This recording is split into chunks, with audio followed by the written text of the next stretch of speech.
हम स्कूलिया होकर छेक लेला रास्ता में रुका छेक लेला रास्ता में लगा था बिना नरवा चिल्लाए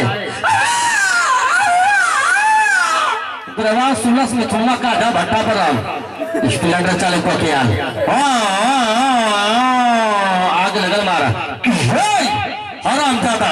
अगर हमारी फौजी को हाथ लगा ना कुत्ते तो तुमको कुत्ते की मौत मारूंगा। तरस मरा अगर ना डरवागी हार से ना होने की बरसात से मांगा जाता है तो राजभर परिवार से हल्का सा जोरदार तंगी जाए अपने भाइयों के लिए और बाजू को सिरदंडाज। चलिए पप्पू तो सिंह से प्यार क्या कर सकली। पप्पू तो पहला आदमी होकर कजली अरे मगरिया पांच टुकड़ तो टुकरवा गुटका गाँव की बड़का के टुकड़ तो टुकरवा गचका गाँव की मुंह में चुसनी काटार का कोवा तब पप्पू को हाथ होकर भूतरा का मुंगरवा मोटका गाँव की उसको तो लेना पड़ेगा ना। और चलिए बारी बारी से सिंगिंग